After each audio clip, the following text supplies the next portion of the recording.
without Aaron, the rotation changes there more. One of the things I saw, you had more of Tom and Cassius Winston together maybe than you have in a while, like 9 minutes together. That would seem to work for quite a bit. What do you like when those two are on the floor? Does that work as well as it looked to, or? Well, it depends on the size of the guards, and it depends on how many guys we got to guard. And I still struggle to guard in some of those cases. And that is still a little frustrating. I think, there's some positives to it, but some of the non-switches and some of the attention to the scouting report on whether a guy goes right or left. Our freshmen they've been through a lot this year. Sometimes I worry that they're a little worn out, maybe not as focused as they need to be, but Cassius did some real good things at times, and there's no question he's really good at assists and doing that, and if I can switch him up defensively once in a while, I think it could work some. But I was a little disappointed we didn't get McQuaid going a little bit. He got those 2 fouls early. He's been playing pretty well. Aaron Harris was a little sloppy early, and I was worried because I think he's been waiting for 3.5 years to start, and I was worried that he might try to overdo it a little bit, but he settled down too, and then our 3 freshmen all played pretty well, so I don't know if it worked. Might have worked, but it's going to depend on who we're playing and what we're playing. That's a case for a lot of what we do. Certain matchups are just not going to be good for us. Coach, the continuing evolution of Josh Langford, and especially with Harris going down, seemed like he was clicking tonight. He showed more initiative. He was in more of a rhythm, especially attacking on offense. Can you speak to that and where he still needs to go in terms of his overall game? Well, Josh definitely took a giant step. Last couple of days he had been sick early in the week, missed some of practice, throwing up and everything. He was pretty sick, and then bounced back and had a really good practice yesterday. And I thought he had a pretty good day today. But the problem is, still, when we have those freshmen in there, especially those guards, we sometimes really struggle defensively, and that's where they both got to improve if we're going to become a real good team yet. A team like Wisconsin's going to run their stuff. They're going to have bigger guards, and so we're going to have our work cut out for us in that respect. And we're just going to need those freshmen to become sophomores defensively more than offensively. Offensively, I'd agree with everything you said. Defensively, I think we still have some work to do.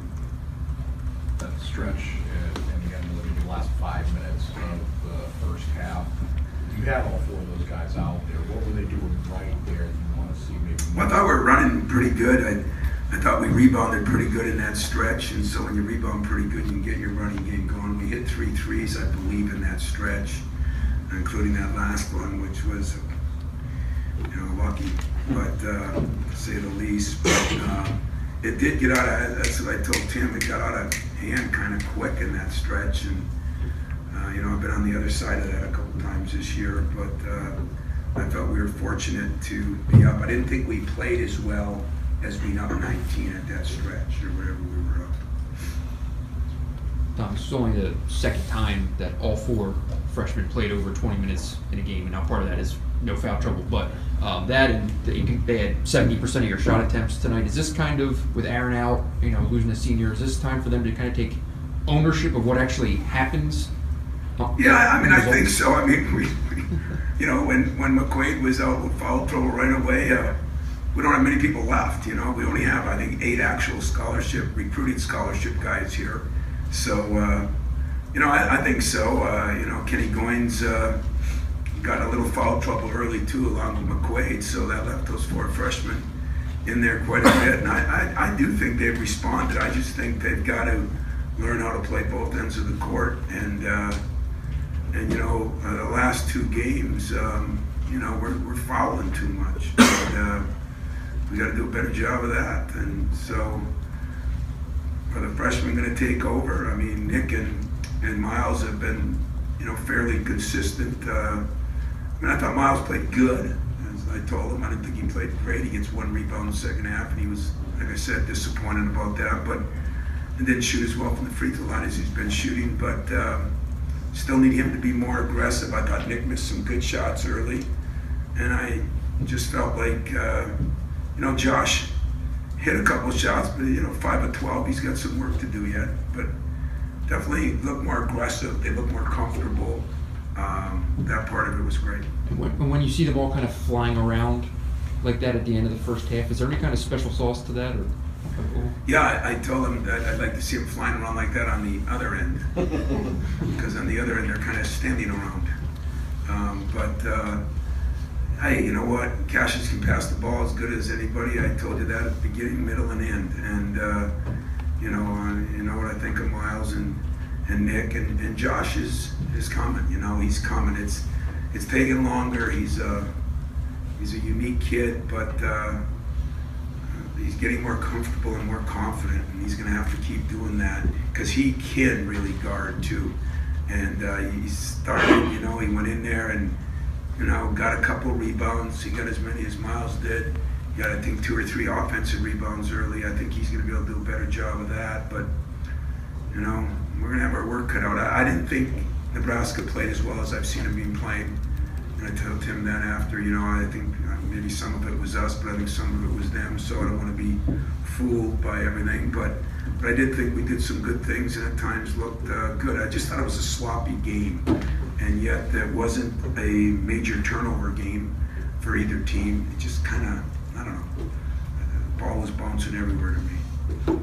Tom, I had a question about one of your seniors. You started Alvin Ellis today.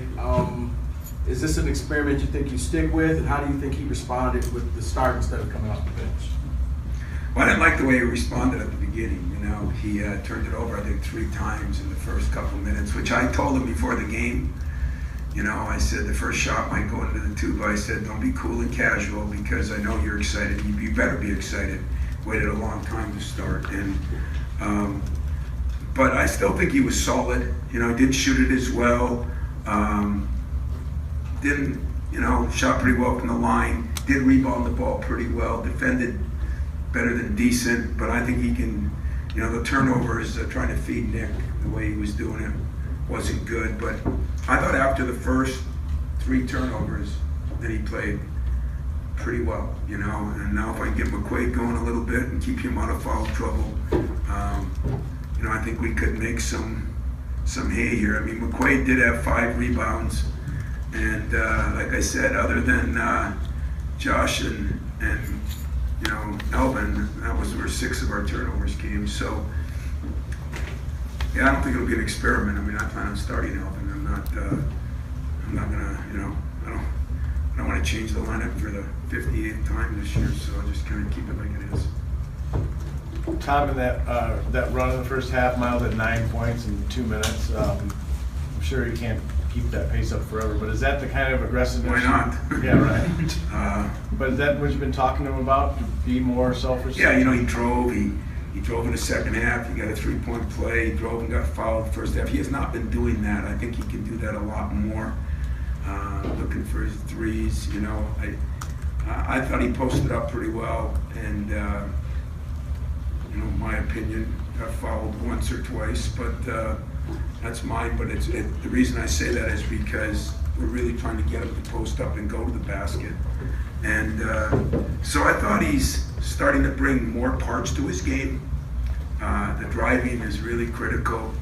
But I think, I don't know if we started playing to score the second half, but we really did a poor job on those ball screens. And, he was one of the guys that didn't do them as well. And we've been doing a pretty good job in practice, and him and Nick really struggled with staying up on those. And so it caused some problems where they got some driving layups. But that's fixable. Hopefully we can fix it in the next 2 days. Got a couple more, Chris? How do you feel, I guess, coming out of this about just the substitution pattern, the minutes that you gave guys? I mean, is it still going to be kind of an experiment without Aaron for the next 3?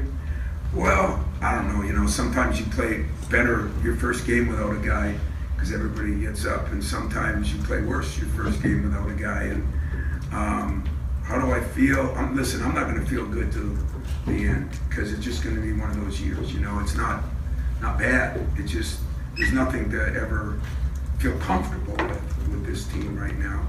But I don't think I'm experimenting anymore. I think I'm I'm just trying my hardest to keep guys out of foul trouble, especially those two bigs.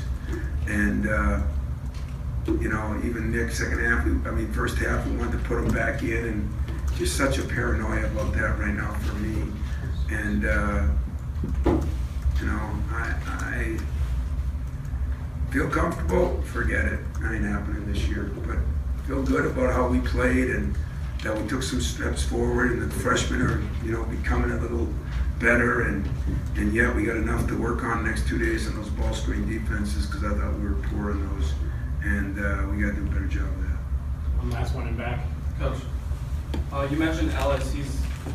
It'll be a bittersweet moment on Sunday, you know, this last game here. And can you just talk about what kind of impact he's had on this young team as the senior leader, and how you feel? Well, there's no question that Alvin Ellis is at his best year as a Spartan, and what a better time than his senior year. I mean, coming off the bench, he was averaging 20 minutes a game, and he was really starting to play his best basketball. Now he'll be more expected, different rank, different responsibilities, and when you have, you know, no other, you know, Tom and him are it for upperclassmen. You know, even McQuaid and Goins, as we all know, were hurt all summer, so they're almost freshmen again too. So that's a lot of responsibility, and still trying to play well, and yet that's what I'm throwing at him. No choice. So it will be bittersweet. You know, I think he hung in there. Hey, he could have transferred 2 years ago, and he hung in there, and I think put a lot more into basketball this last year and a half. And I think basketball has given something back to him.